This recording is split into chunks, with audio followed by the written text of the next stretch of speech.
राकेश टिकैत ने एक बार फिर से ईवीएम और मतगणना पर सवाल उठाया है। ऐसा लग रहा है कि अब राकेश टिकैत भी ये मान चुके हैं कि समाजवादी पार्टी हार रही है और इसलिए अब कोई ना कोई बहाना ऐसा खोजना चाहिए जिससे वो ये कह सकें कि भाई हमने मेहनत तो बहुत की थी, हमने समाजवादियों के लिए काम तो बहुत किया था, लेकिन हम जिता नहीं पाए। और इसलिए उन्होंने क्या कहा है, वो कह रहे हैं कि 70 सीटों पर ऐसा है कि जीतने के बाद भी वो हारने का सर्टिफिकेट देंगे। मतलब आप देखिए कमाल कि अभी तक जो है ईवीएम पर सवाल उठा रहे थे, अभी तक अखिलेश यादव कह रहा था कि उत्तर प्रदेश की पुलिस पक्षपात कर सकती है, चुनाव आयोग को एप्लीकेशन दे रहे थे, लेकिन अब जो राकेश टिकैत हैं वो ये कह रहे हैं कि 70 सीटों पर हारने के बाद भी प्रशासन उन्हें जिता सकता है। यानी जो व्यक्ति हार जाएगा उसको वो जीता हुआ सर्टिफिकेट दे देंगे। मतलब किस तरह का आरोप लगा रहे हैं। और ये राकेश टिकैत ने आरोप लगाया है। इसके पहले भी उन्होंने कहा था कि मैं अपने जो किसान यूनियन के लोग हैं उनसे कहना चाहूँगा कि वो जो वोटों की गिनती होगी 10 मार्च को, उस दिन बाकी काम से छुट्टी रखें और मतगणना जो स्थल है उसके बाहर डेरा जमा के रखें, क्योंकि भाजपा वाले कुछ भी गड़बड़ कर सकते हैं। अब ये आप देखिए कि किस तरह की बातें हैं। जब ईवीएम अब केंद्रीय सुरक्षा बलों के कब्जे में रहती हैं, उसके बाद आज तक ईवीएम को कोई हैक नहीं कर पाया। चुनाव आयोग बाकायदा चुनौती दे चुका और उस चुनौती को भी कोई स्वीकार नहीं कर पाया, क्योंकि ये संभव ही नहीं है। और दुनिया के जितने भी देश हैं उनमें जहां ईवीएम पर बात होती है, ईवीएम के द्वारा जहां चुनाव होते हैं, वहां आज तक कोई ये कह नहीं पाया। लेकिन ये कह रहे हैं कि ऐसी जो ईवीएम है इसको जो है गड़बड़ी की जा सकती है। कभी प्रशासन पर सवाल उठा रहे। तो सवाल ये है आखिरकार राकेश टिकैत का, अब जब लास्ट फेज बचा है और ऐसे में अब कुछ दिन बचे हैं वोटों की गिनती होने के लिए, ये बयान क्यों आया है। तो अब आप इसको समझिए। राकेश टिकैत का अगर आप देखेंगे तो ज़्यादा शोर शराबा और अस्तित्व में कब आए, जब अब से 1 साल पहले किसान आंदोलन आया। किसान आंदोलन के नाम पर राकेश टिकैत नाम का एक व्यक्ति सामने आता है। हालांकि उनके पिताजी काफ़ी पहले से किसानों के लिए काम करते रहे, लेकिन राकेश टिकैत की अगर हिस्ट्री देखेंगे तो पिछला आप कार्यकाल देख लीजिए। योगी जी भी 5 साल उत्तर प्रदेश में मुख्यमंत्री रहे, जब से ये किसान बिल नहीं आए थे, 3 कृषि बिल। इसके पहले कोई किसान लीडर कहाँ था। कभी किसी ने देश के और हिस्सों में किसानों की समस्याओं को उठाया हो। किसान आत्महत्या कर रहे थे, देश में सूखा पड़ रहा था, बहुत सारी फसलों के रेटों की बात थी, ये कभी किसी ने मुद्दा नहीं बनाया। लेकिन अचानक से 3 कृषि बिल आते हैं और 3 कृषि बिल आने के बाद से उसका विरोध शुरू होता है। और विरोध शुरू के नाम पर पूरे देश में लगभग 300 से ऊपर संगठन निकल करके सामने आते हैं। ये संगठन, उसमें से एक भारतीय किसान यूनियन टिकैत का भी है। अब टिकैत सामने आते हैं जी, विरोध कर रहे हैं। विरोध में नई नई बातें बीच में आई। एमएसपी पर गारंटी चाहिए, केस वापसी चाहिए, तीनों बिल वापसी चाहिए, और वो तीनों बिल वापसी हो गए। उसके बाद भी ये कहते हैं साहब हम तो पूरे भारत में प्रचार करेंगे। उत्तर प्रदेश में कई जगह गए, लखीमपुर खीरी गए। राकेश टिकैत तो पश्चिम बंगाल तक गए। नंदीग्राम में जहाँ प्रचार किया वहाँ नंदीग्राम से ममता बनर्जी हार गई, दूसरी जगह से जीती है। तो ये उत्तर प्रदेश में क्या कर रहे थे। उत्तर प्रदेश में, पश्चिमी उत्तर प्रदेश में असल में प्लानिंग थी, क्योंकि सपा का कोई आधार यहाँ था नहीं, समाजवादी पार्टी के पास कोई मुद्दा था नहीं। पश्चिमी उत्तर प्रदेश में जिसको गन्ना बेल्ट कहते हैं, जिसको जाट बेल्ट कहते हैं, जहाँ जाट बहुल एरिया है, और वहाँ समाजवादियों को ये लगा कि अगर कोई जाट लीडर हम ऐसा खड़ा कर दें कि जो योगी के विरोध में आ जाए, बीजेपी का विरोध करे, तो कुछ वोटों को ले जाएं, जिससे कि हम इस एरिया में कुछ अपना वर्चस्व बनाकर ले जाएं।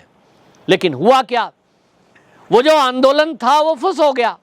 1 साल जो आंदोलन चला, किसानों का समर्थन नहीं मिला, क्योंकि किसानों को ये लग रहा था कि ये जो बिल है ये तो हमारे फायदे का है, इसमें नुकसान वाली कोई बात नहीं है। उत्तर प्रदेश की बात करें तो उत्तर प्रदेश में जरूर थोड़ा बहुत जो जाट है वो जाति के आधार पर जरूर इनके साथ जुड़ा, लेकिन मुद्दों के आधार पर नहीं जुड़ा। और रही सही कसर चुनाव घोषणा होने के बाद हो गई। चुनाव जैसे ही घोषणा हुए उसके बाद समाजवादी पार्टी की जो लिस्ट आई, उस पहली सूची में जो पश्चिमी उत्तर प्रदेश की प्रत्याशियों की सूची जारी हुई, उसमें कैराना के दोषी और सहारनपुर दंगों के दोषियों को जगह दी गई। बस यहीं से समाजवादी पार्टी और राकेश टिकैत का खेल खराब हो गया। उसके बाद वो जाटों को ये नहीं समझा सके कि भाई आपके हितैषी हम कैसे हैं, हम आपका भला कैसे करेंगे। समाजवादी पार्टी इसी मुद्दे को लेकर गिरती नजर आई और जो जाट बेल्ट थी उसके जाट नाराज हुए इस बात को लेकर। रही सही कसर कुछ उन लीडरों ने निकाल दी जिन्होंने जाटों को धमका रहे थे। वो उसमें कैराना वाला भी था, उसमें एक मेरठ का एक नेता था जो ये उसकी वीडियो वायरल हुई थी कि जाट हमारे कैंडिडेट को अगर वोट नहीं देंगे तो हम 25,000 हैं, वो हम इतने हैं, संख्या बताई जा रही थी जाटों की और अपनी। उसका असर उल्टा हुआ। जाटों ने इस बात को समझा कि भाई ये अभी से इस तरह की बातें और प्लानिंग कर रहे हैं कि अगर समाजवादी पार्टी की सरकार आ गई तो बेशक ये हम जाटों को कंट्रोल ना कर पाएं, बेशक ये हम जाटों के ऊपर उस तरह के हमले करने में कामयाब ना हो, ये बात की है, लेकिन एक तरफ से दंगा तो हो ही जाएगा ना भाई। अगर समाजवादी की सरकार आ गई, जो समाजवादी के लीडर अभी खुलेआम ये कह रहे हैं कि अगर हमारी सरकार आ गई तो हम इन जाटों को देख लेंगे, ये हमें वोट नहीं देंगे तो हम ऐसा कर देंगे। तो अगर आ गई तो मुजफ्फरनगर जैसा दंगा हुआ था, उसमें किसका फायदा हुआ किसका नुकसान हुआ वो मुद्दा नहीं है, उसकी चर्चा करनी ठीक नहीं है, क्योंकि दंगे दोनों पक्ष के लिए, कोई भी हो, हिंदू या मुसलमान, सबके लिए नुकसानदायक है। क्योंकि जिसका मरता है, जिसको चोट लगती है, उसको दिक्कत होती है, बाकी सब आग में हाथ सेकते हैं। और इसलिए दंगों का पक्षधर कोई नहीं है। तो जाटों ने यह तय किया कि हम किधर जाएं। एक तरफ दंगा कराने वाली पार्टी है, उसके प्रत्याशी इस तरह बोल रहे हैं, वो तो करेंगे, उनकी नेचर में है, उनको रोकना संभव नहीं है। और ये समझ लिया, लोगों ने देखा है अखिलेश की सरकार जब रही, जब मुलायम की सरकार रही है, इस मुस्लिम वर्ग को कंट्रोल करना काबू से बाहर रहा है। क्योंकि उसमें जो मुस्लिम लीडर हैं, जिस तरह से आजम खान, अभी आजम खान का बेटा आ जाएगा, आ गया वो राजनीति में, इसी तरह मुख्तार अंसारी, उसका बेटा आ गया राजनीति में। और इन लोगों ने जो बयान दिए, इनके बयान का इफेक्ट ये हुआ कि हिंदू जनमानस को समझ में आया कि अभी तक जो बाप इनके कर रहे थे, चाहे वो मुख्तार अंसारी था, चाहे वो आजम खान था, ये उनकी अब आने वाली औलाद करेगी। अखिलेश यादव तो इनको भी आगे लेके चल रहा है, उनको टिकट दिए बाकायदा, वो कल को मंत्री बनेंगे।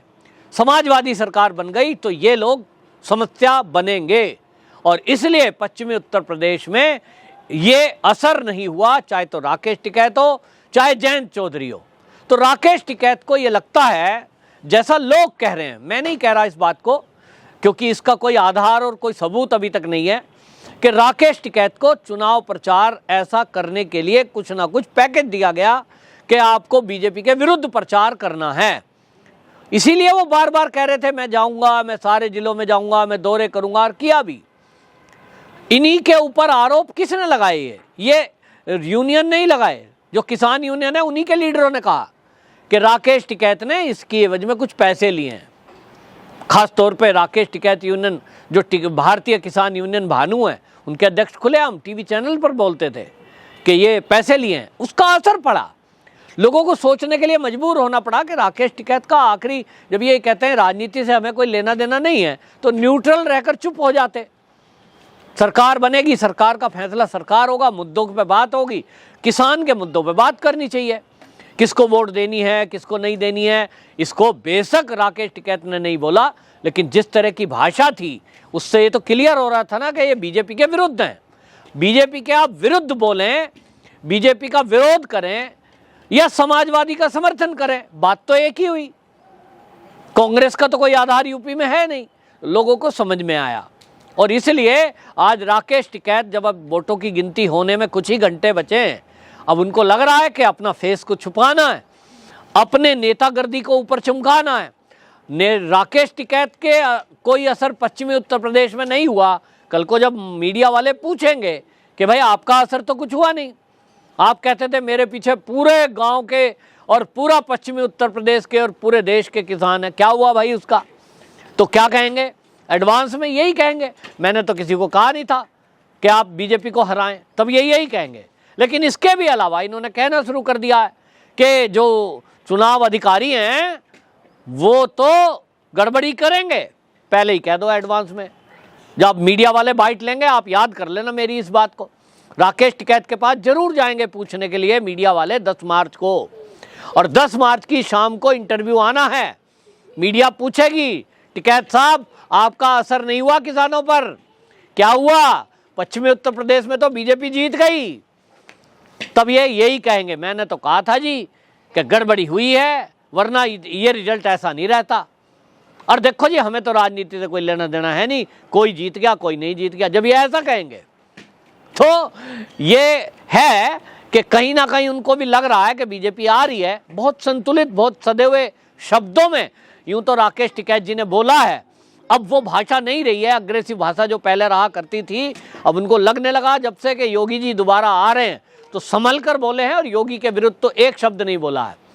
उसका कारण है क्योंकि योगी जी ने तो हमेशा, उन्हें पता है कि बुलडोजर बाबा के नाम से फेमस हैं, और इसलिए अब क्या कहो, ईवीएम पर सवाल उठाओ, रिजल्ट पर सवाल उठाओ, गिनती पर और वोटों पर और अधिकारियों पर सवाल उठाओ। इनडायरेक्टली किस पे सवाल उठा रहे हो आप? देश की संवैधानिक संस्था पे सवाल उठा रहे हो जी। अगर आप ये कहते हो कि अधिकारी गड़बड़ करेंगे, 70 सीटों पे हारने के बाद भी वो जीतने का रिजल्ट दे सकते हैं, ये तो चुनाव आयोग पे सवाल है। मैं तो कहता हूं चुनाव आयोग को इन पे संज्ञान लेना चाहिए, और नेता कोई भी हो, अगर चुनाव आयोग पे इस तरह के आरोप लगा रहा है, उस पर मानहानि का केस करना चाहिए। और ये जब तक नहीं होगा तब तक कोई भी ईवीएम पे सवाल उठाएगा, ईवीएम हैक हुई है जी इसलिए मैं हार गया, चुनाव आयोग ने गड़बड़ी की है जी इसलिए मैं हार गया, तो ये ठीक नहीं है इस तरह की भाषा बोलना। क्योंकि ये संवैधानिक संस्थाएं, जिस तरह से कोर्ट के खिलाफ, जजमेंट के खिलाफ कोई बोलता है तो कंडेम्ड ऑफ कोर्ट माना जाता है, कोर्ट की अवमानना माना जाता है। चुनाव आयोग की भी अवमानना माना जाए यदि कोई इस तरह की बात करे। वंदे मातरम।